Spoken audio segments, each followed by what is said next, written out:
never seen any player in the entire country play as hard as I will play the rest of the season, and you never see someone push the rest of the team as hard as I will push everybody the rest of the season.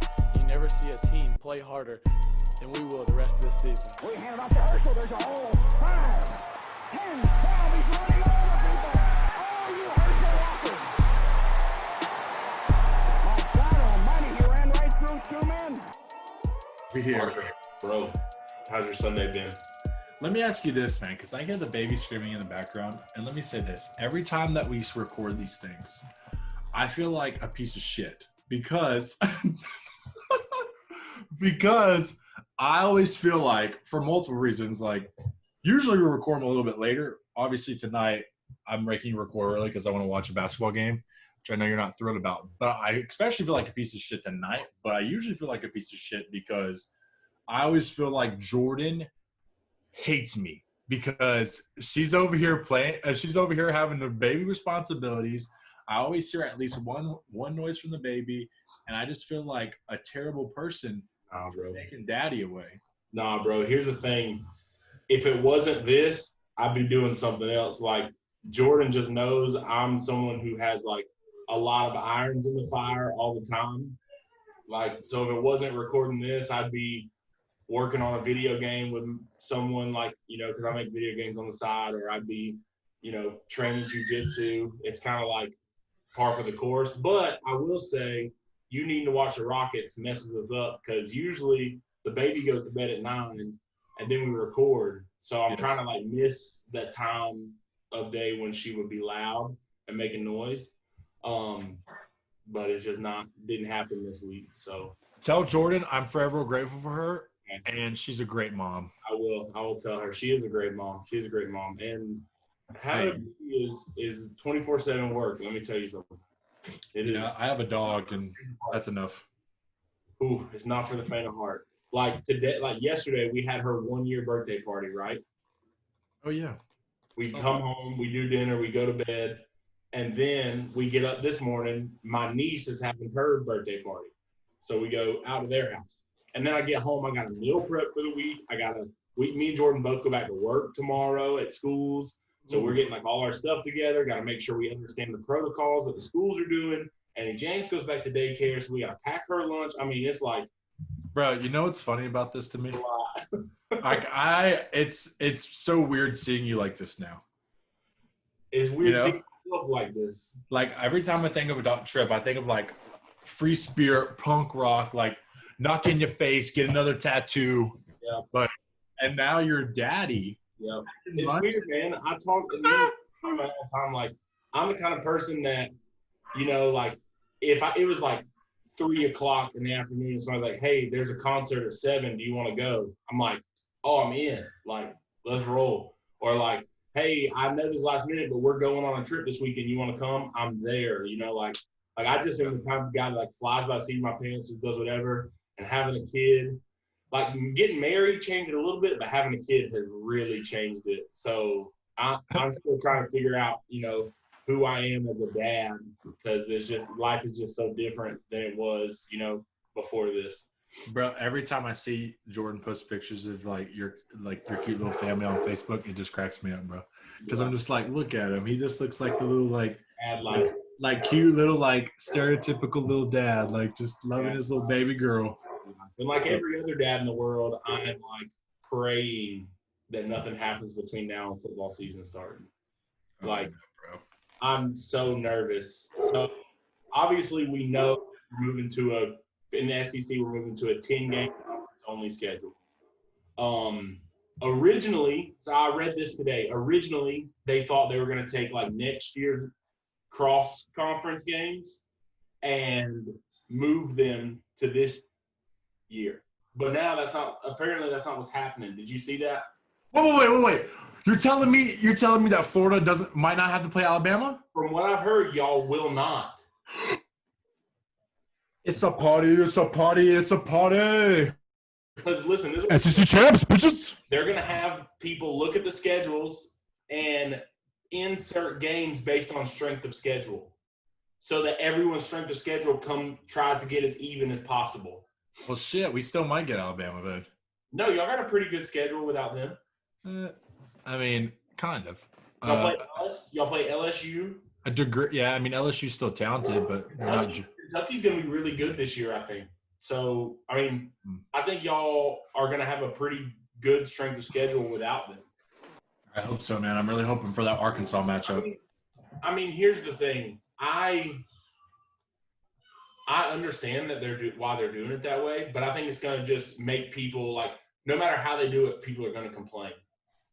Oh yeah, no. Because one team's gonna have to play Alabama, one team's gonna have to play a Georgia, one team's gonna have to play a Florida and LSU and Auburn, and they're all gonna bitch.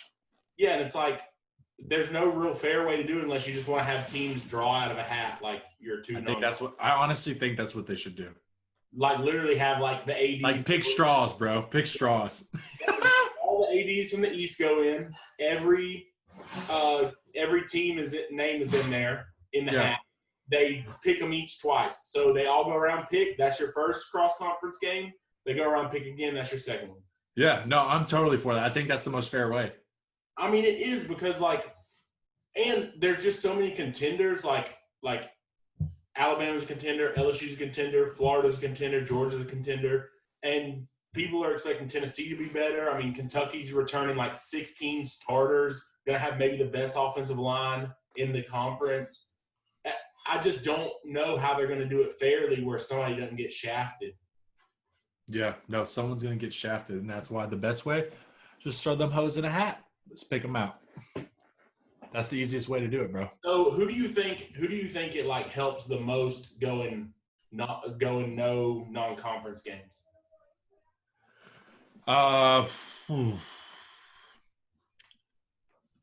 mean, I think that I don't think there's anyone that I don't think without seeing the schedule yet and what each team is going to play, it's hard to tell because I feel like there was really no non-conference matchups that really affected the SEC that much. South Carolina would have to play Clemson. Yeah, but I'm not expecting much from South Carolina anyway. I know. Muschamp didn't have to face Dabo, and that's like a guaranteed L, right? No, they were going to pick up that W this year. That would be crazy. It's going down. No, but I think that Alabama's going to play USC. That was a smackdown. Georgia was playing Virginia. Virginia was supposed to be the opening game, but now think about this. Now our opening game of the year is Alabama. Is that for that's not confirmed. Unless they change. Unless they put a game before, but I don't think they're going to. Bro, if y'all's okay, well, if it affected negatively, then Georgia, because not only does not having spring ball affect them because they have a whole new offensive coordinator, the quarterback room, they literally have no one in that quarterback room that's ran this system except the one kid that had injuries, but he hasn't even really done anything. They have a true freshman and two transfers, a whole new offense. And so I think just off the bat, it was Georgia. And then now with them having to play potentially Alabama the first game of the year, son. Yeah. You know who else I think it really hurts is Arkansas and Missouri. Well, because they both have new coaches who have never coached Power 5 schools. Yeah. So now their first year in a Power 5 conference, they're having to face all SEC teams. Well, what's crazy about that too is I was thinking Arkansas could potentially, and another thing that is really crazy to think about is, SEC usually has, you're talking at least 6 or 7 teams go to the bowl games, if not more, right? In the past couple of years, we've had a lot of teams go to bowl games, but now you're probably going to see the, only maybe 5 teams make bowl games. Think about it. Auburn, LSU. I don't know, more than that probably. But it's just I'm thinking about because it's just tough. You can't get those cupcake wins to get to 6 wins anymore. Yeah, and the worst team you're going to – He might go 0-10. Oh, no, I think Vandy will go 0-10. And that's what I was going to say about Arkansas. 0-10, bro. And it's really insane to think that we're going to get to every year, right? The Big Ten. Look, can I just say the Pac-12 is the laughingstock of college football, but I hate the Big Ten so much because they think that they're on the same level as the SEC. Yeah, they're not. And they're not even close, in my opinion. And they always talk about how they play 9 games in conference every year. And they always the SEC plays 8, and they get 2 non-conference, and it's the easy path to the playoff. Well, guess what?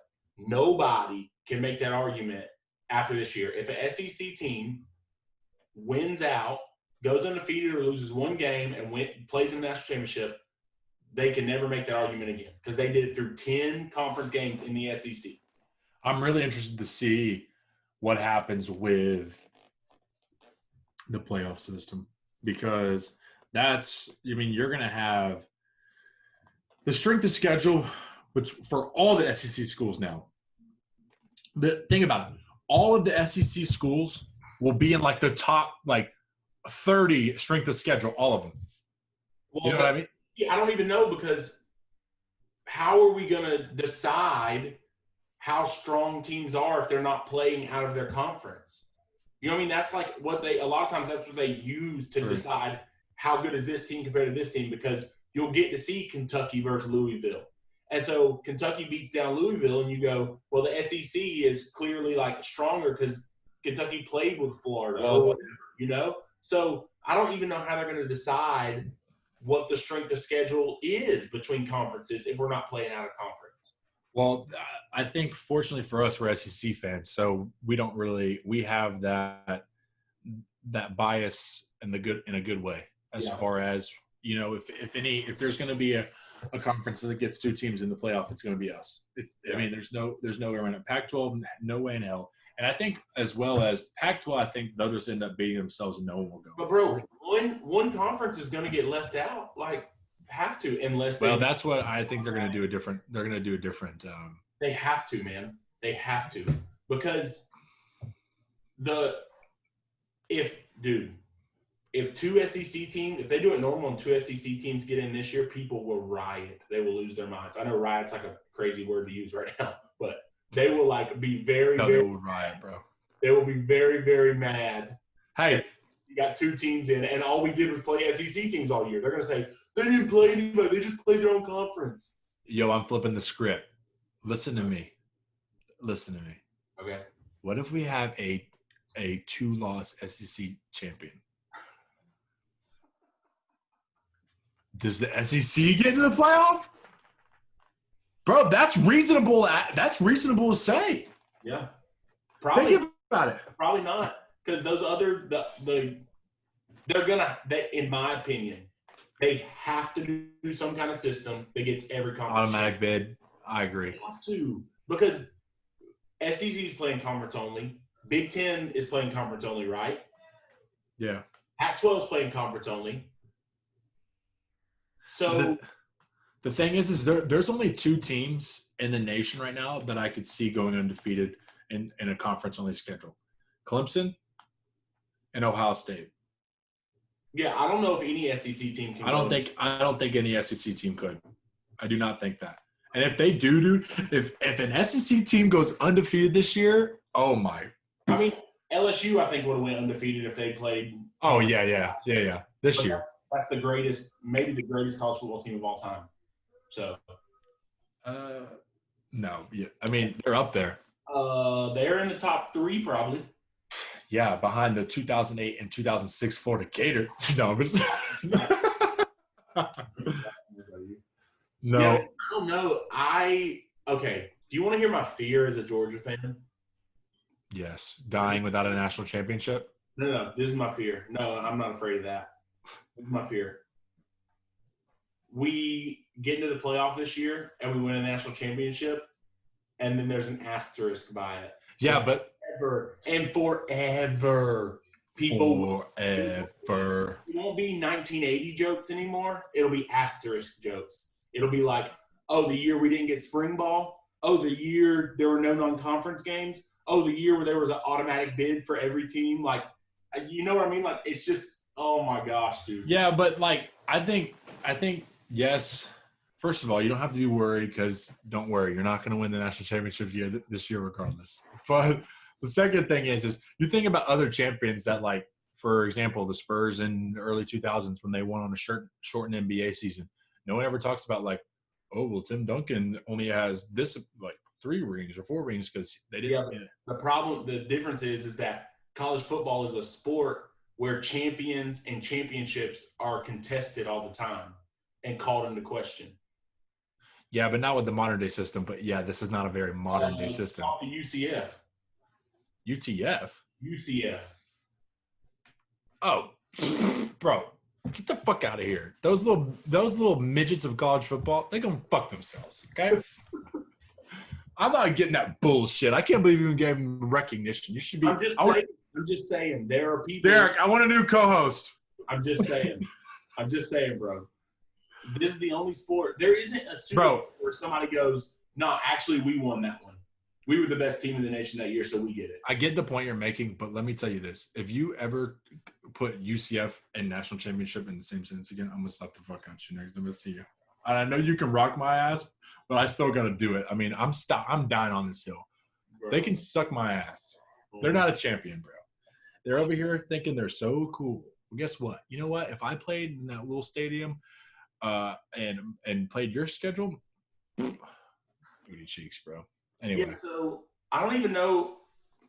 But I see what you're saying. Are like obviously we have to play everyone in our conference and in our division. Like East teams will play East teams, and we got the cross conference game set up. But will the dates have to potentially change because they've already put the season back? But I'm saying the order of games. So when were y'all scheduled to play Alabama in the first place? Because I know the games start September 26th now, I believe. Yeah, let me pull up, see if I can find when we were supposed to play them. Let me see what I got here. I think that you're going to have to – I mean, obviously I think you're moving games around, but I think you're taking – is it where you're taking the teams that you're playing now and just replacing them with the non-conference? I mean, actually, no, because they're pushing it back. So yeah, because like bye weeks and stuff aren't going to line up. So I don't know how they're going to fit these games in, like if they're going to have to flip things around, especially if we're not saying like we know it's going to be this team. So we were originally supposed to play Alabama on September 19th. Okay. So we were originally supposed to play Kentucky September 12th. Yeah. So, and then there's a bye week there. So I'm thinking that, okay, because they like even on Google they've completely canceled the games now. Like it just shows Florida State and New Mexico State canceled.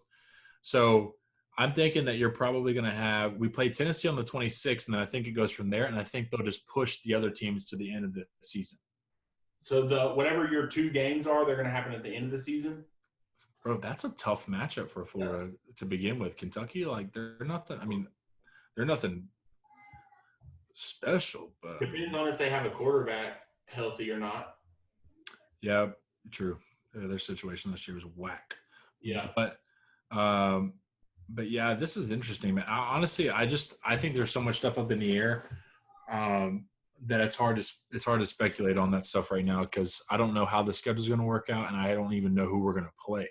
Yeah, that's the thing is there's still so much up in the air, and so SEC pushed our games back, right? So now we're starting later than every other conference. Yeah. Which means we're finishing later than every other conference, and there's going to be a quick turnaround. So SEC championship is on December 19th, right? Yep. Guess when the Rose Bowl is? The next weekend? January 1st. So that's not bad. 2 weeks? Hold on. Yes, it is, Parker. There's usually a month to prepare for that game. So Clemson's going to finish on time. We're going to finish 2 weeks later. And they're going to have a month to prepare and rest while the SEC champion only has 2 weeks. Yeah, but they don't know who they're playing. It doesn't matter. Just the rest alone. And they can make an educated guess. I mean, how wasn't it 2 years ago that Clemson was like, yeah, we didn't even prepare for this other team. We just prepared for Alabama because they assumed Alabama was going to win. And they beat Alabama. Right? I know. So what I'm saying is that these other conferences are going to have a month to heal up after. I'm sure they'll change the schedule.